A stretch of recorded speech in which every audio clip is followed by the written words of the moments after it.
السلام عليكم ورحمة الله وبركاته. ازيكم حبايبي؟ عاملين ايه؟ يا رب تكونوا بألف خير ومكملين مع بعض سلسلة فيديوهات المناهج التعليمية. والنهاردة ان شاء الله عندنا درس مهم جدا جدا، how to write a paragraph، ازاي اكتب باراجراف من منهج grade 5، من منهج الصف الخامس الابتدائي، من يونت 1، من الوحدة الأولى. أخدنا قبل كده how to write a paragraph من grade 4 من الصف الرابع. النهاردة ان شاء الله هنشرح how to write a paragraph من grade 5 يونت 1. يلا كده تعالوا نشوف السؤال معايا هيكون ازاي. اول حاجة هنشوف مع بعض السؤال هنا بيقول لي ايه. write a paragraph of 40 words، يعني عايز نكتب باراجراف من 40 كلمة. لو نفتكر ان احنا في الباراجراف بتاع جريد 4 كان من 24 كان 24 كلمة بس، لكن في جريد 5 احنا كبرنا شوية، فمفترض ان احنا هنكتب باراجراف of 40 words. 40 words يعني عايزين 40 كلمة على الأقل. فرضا ال40 كلمة دول مش هيقلوا عن 6 جمل، يعني مفترض ان لو مثلا كل مثلا جملة هتبقى 5، ما تقلش عن 6 أو 7 جمل كمان. تمام، يبقى احنا دلوقتي في جريد 5 اقل حاجه هيطلبها مني 40 كلمه. رايت باراجراف، ودي صيغه السؤال، والسؤال بيكون معايا question number 8، السؤال الثامن. رايت باراجراف of 40 words using the following guiding elements، وبيجيب لي كمان كلمتين او مثلا عنصرين بنتكلم عنهم من في الباراجراف بتاعنا. اول حاجه الباراجراف اللي هنتكلم عنه او الموضوع بتاعنا اللي هنتكلم عنه النهارده my favorite food. my favorite food اللي هي طعامي المفضل. كلمة favorite معناها المفضل، food معناها طعام. النهاردة هنتكلم عن طعامي المفضل، وعايزني استخدم كلمتين، عايزني استخدم كلمة fish وعايزني استخدم كلمة rice. الكلمتين دول هم عناصر اساسية عندي في الباراجراف بتاعي، لازم استخدمهم، او بمعنى اصح الموضوع بتاعي هيتكلم عن fish and rice. انا هتكلم عنهم هما الاثنين ولازم اذكرهم هما الاثنين في الباراجراف بتاعي النهارده. تعالوا نشوفوا ازاي هنكتب باراجراف. احنا قبل كده اتكلمنا، قلنا اول حاجه بنعملها ايه. انا باجي كده في نص الصفحه واروح كاتبه عنوان الباراجراف بتاعي، كاتبه my favorite food. my favorite food في نص السطر كده زي ما انا كاتبه. ولاحظ ان الحرف الاول لازم يكون كابيتال لتر، حرف كابيتال، وبعد كده لازم يكون في عندي مسافه بسيطه زي قيمه صابع بالظبط بين الكلمه والتانيه. كده احنا كتبنا عنوان الموضوع بتاعنا my favorite food في نص الصفحه. تاني حاجه تعالوا كده اول جمله زي ما احنا اتفقنا، قلنا اول جمله دي بتكون استفتاحيه. يعني ايه مس استفتاحيه؟ يعني بتكون in general كده بشكل عام هتكلم عن ايه في الموضوع. يعني اول جمله بتبقى as an introduction زي بالظبط ما تكون كده مقدمه للموضوع بتاعي، وبعد كده ببدا اتكلم بشكل اكثر تفصيلا ودقه. يعني اول جمله بتبقى كده in general اللي هي ايه الفكره العامه او المقدمه.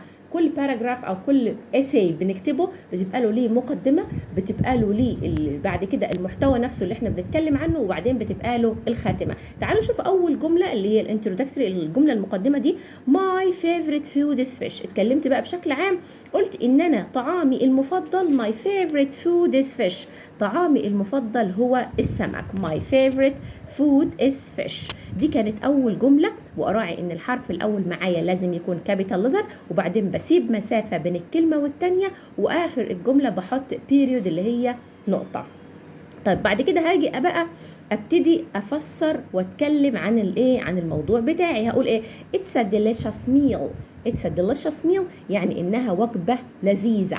يبقى my favorite food اول حاجه طبعا اول جمله عندي ما بكتبهاش من اول السطر، بسيب مسافه كده صغيره وبعدين ببدا على طول، والحرف الاول كابيتال، بسيب مسافه بين الكلمه والتانيه، وبعدين اخر الجمله بحط period.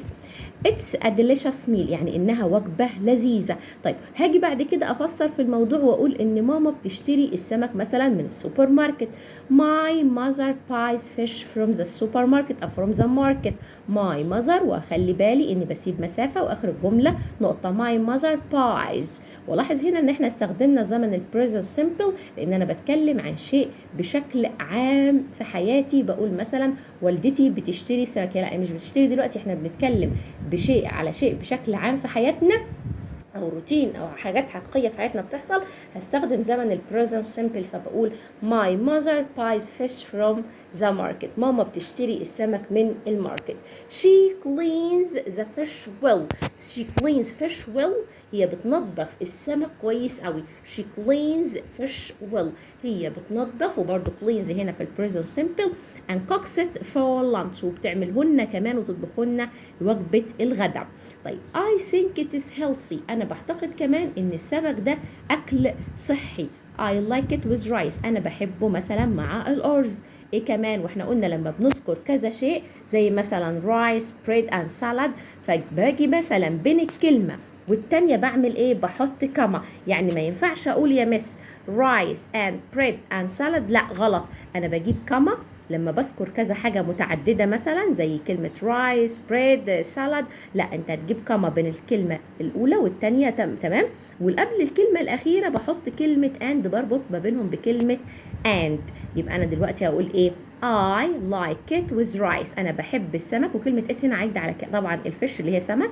أنا بقول I like it with rice. أنا بحب السمك ده مع الأرز bread، وبعدين بحط كاما لان احنا هنذكر حاجات متعدده. يعني ما اقولش I like it with rice and bread and salad، لا انا بجيب كاما بين لما بتكون حاجات متنوعه او متعدده عندي rice bread salad، بجيب كاما بين الكلمه والتانيه، والكلمه الاخيره بجيب قبل منها and. فتبقى معايا الجمله ازاي؟ I like it with rice bread and salad. انا بحب السمك مع الارز والخبز والسلطة. I eat it a lot. أنا باكله كتير قوي. ده كان الباراجراف بتاعنا. أول حاجة زي ما قلت لكم هنكتب العنوان في نص الصفحة.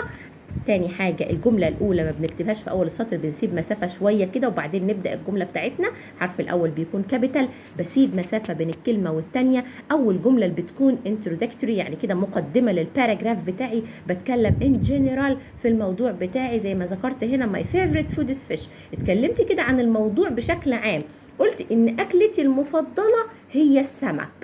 دي كانت الجملة الافتتاحية اللي هي بداية الباراجراف، وبعد كده ببتدي اتكلم بشكل تفصيلي. المهم ان احنا نكتب جملة صح، وراعي ان احنا مثلا في الباراجراف ده استخدمنا زمن البريزنت سيمبل، فبكلم بيه من اول الباراجراف لحد الاخر. حرف الاول معايا كابيتال، بسيب مسافة بين الكلمة والتانية. اخر الجمله بحط بيريد. يا رب تكونوا استفدتوا من الفيديو. شير كتير قوي قوي قوي للجروبات التعليميه عشان الفيديوز بتاعتنا توصل لاكبر قدر من الطلاب ويستفيدوا. كنت مع ميس اميره انجلش في الاور جرامر. سايبه لكم تحت في الكومنت بوكس في صندوق التعليقات، سايبه لكم لينك القناه بتاعتنا. يا ريت ننزل ونشترك عشان فيها حل كل الاختبارات على جميع المناهج التعليميه. كنت مع ميس اميره انجلش في الاور جرامر. ثانك يو اند جود باي.